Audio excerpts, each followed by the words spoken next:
If we see ourselves improperly, we live improperly, and we're going to do improper things. Our behaviors really reflect how we see ourselves and feel about ourselves. The way we perceive ourself. And sometimes it's not just our saved self, it's how we see ourself and our importance. And if we don't feel that we are important, we won't live important and we won't do anything important. Sin don't come because we got devils in us. Some acts of non-glory comes when we don't see ourselves as glory.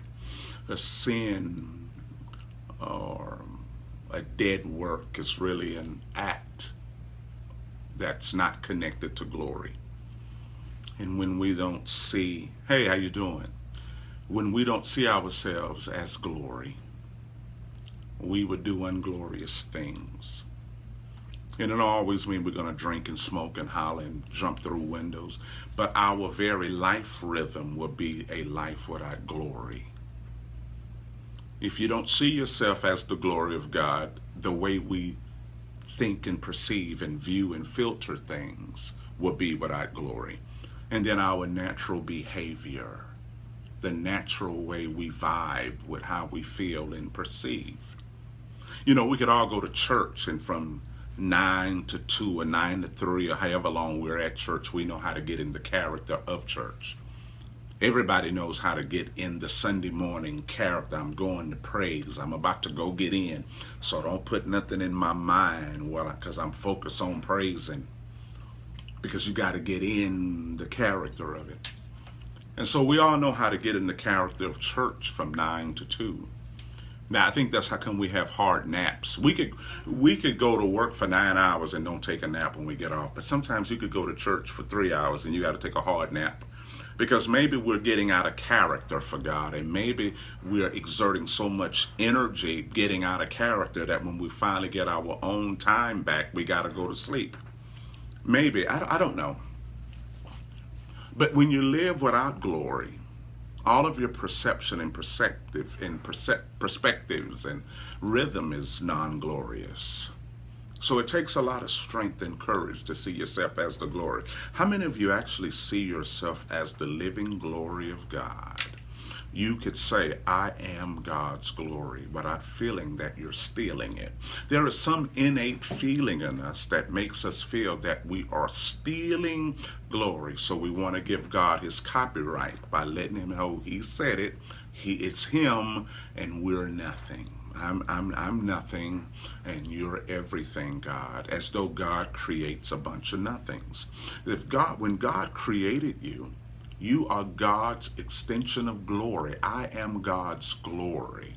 But do you really innately feel that you are the glory of God? I am God's glory. I am the glory of God.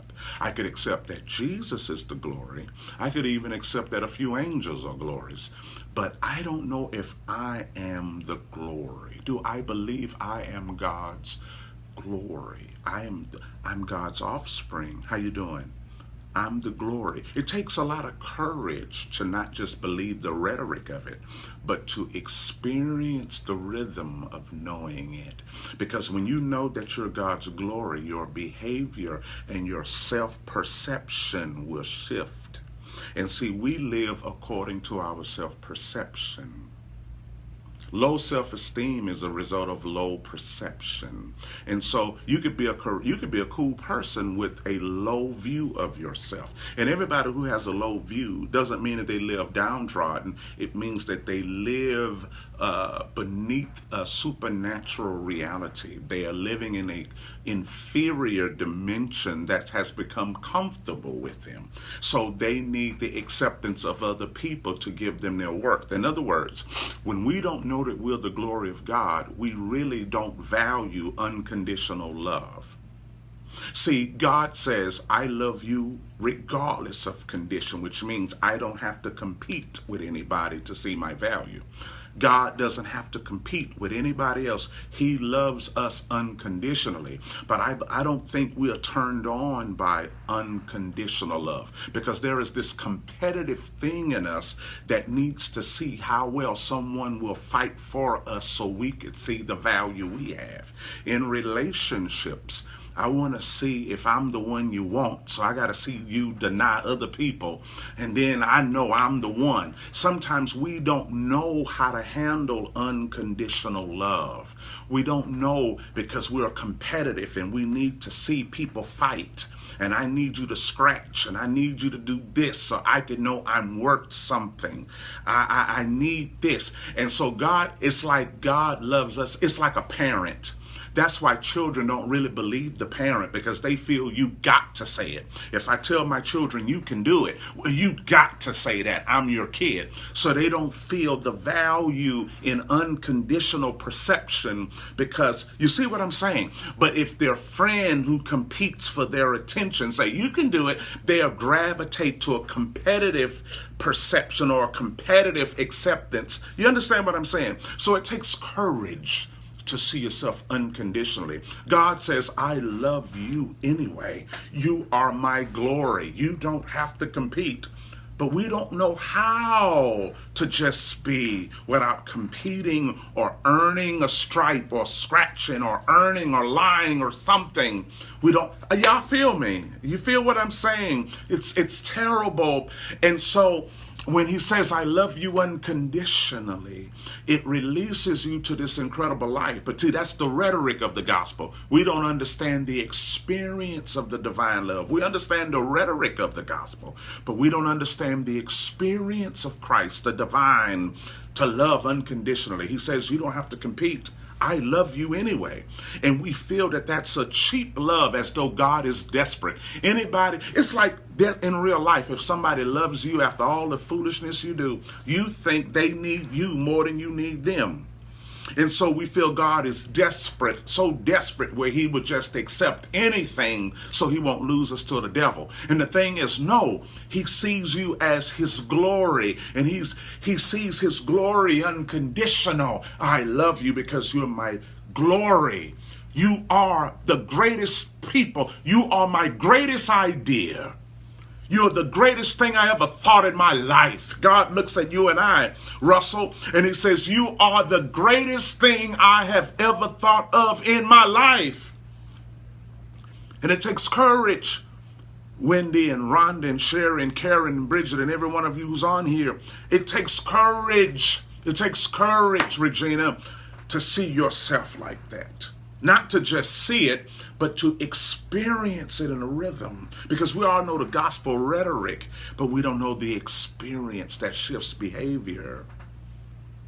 Because it's hard sometimes to see ourselves right, because we know every place we cheat. And I'm not talking about cheating and fornicating and lying and cussing, but we know every one of our lying places. And there are things about us that we tolerate that we will fire other people forever for if they did it to us.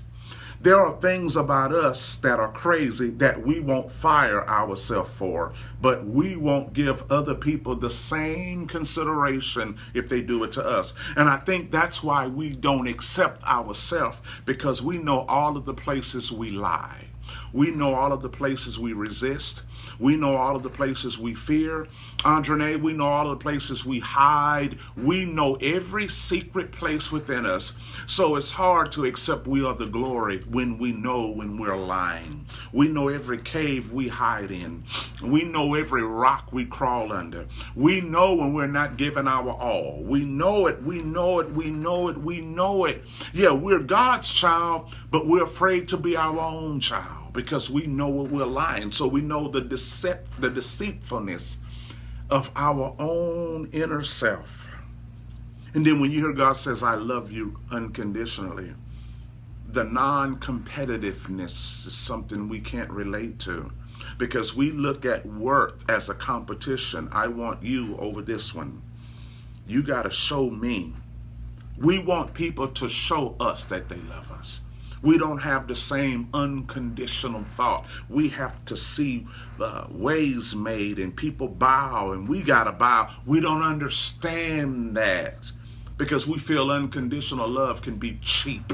So we don't feel the value of God not competing for our attention.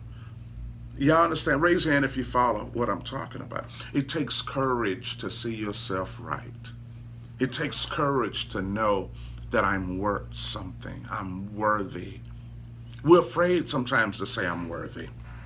Why? Because we know where we cheat. So it's hard to say I'm deserving when you know you haven't released every good thing to your potential. When you know you're giving a 75 instead of a 100. When you know that you're giving a 35 instead of a 100. When you know that you're not releasing every ounce of your potential. And that's, hey, thank you, dear. It's the truth. I've experienced that. And I had to get over feeling undeserving. Because we're quick to say as believers, I'm so undeserved. We're so used to saying, he loved me and I'm so undeserved. And you know what? I'll never be. And after a while, we're just throwing the towel saying we will never be worthy. It's like, don't say that. Don't say that. Because when you feel unworthy, you do unworthy things.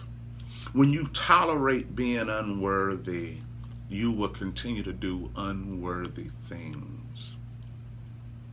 I see what you're saying, Wendy. I'm worthy because I'm God's glory. I'm worthy because I'm the greatest thing, and you are too, the greatest thing he ever created. The greatest thing he ever created was a duplicate of himself. And it took courage for God to remake himself. But we are people sometimes who feel we don't deserve to be what God made. And when you don't feel that you are what God made, you will do things that God never thought. Because it's easier to be a Christian than it is to be the image of God. It's easier to be a Christian in process of being sanctified than it is to be a walking image of God. It's more easier to be a processing believer than it is to be God that wears size 12s. It's easier to accept that I'm continually being worked on than a God image, because God creates God. God can't create what he's never experienced, and God's never experienced Christianity the way we've done it. He doesn't follow that. And I understand what Christian is. Don't get me wrong. I understand. I'm a follower of Christ. I understand what it means. But God has never submitted to that. So he doesn't live that. He lives on a whole entirely different wavelength of belief. And sometimes we feel we can't do that. But anybody that comes from God has the capacity to think like God. And it takes courage to see yourself the way God sees you. And he sees you as his glory, and not as some creation that's processing itself to sanctification. He sees you as glory. When God created Adam, he created him as a grown man. God never created Adam as a little baby. He created him done. When God created you, your spirit is done. You are done. When God created you, he never created you as a baby believing. He created you done. So accept the doneness of yourself and let the rest of your humanity catch up with your divine self. It takes courage to do that. It takes courage to stop thinking that you're cheating and to know that you are worthy. I am worthy. I'm worthy. I am really worthy. And when you know that you are, not just in rhetoric, but in experience, your behave, how you behave, your behaves, how you be and what you have will catch up, and you will do glorious things because you're a glorious creature. You are glorious. I am. You are the glory of God. And when I feel that I'm not it, I'm stealing from God's thoughts. When I accept the fact. See, pride isn't thinking you're too much. Pride is thinking you're too low and thinking God is agreeing with it. Pride is to accept the lowliness of yourself and to try to force God to agree with it. Pride is when you think you're low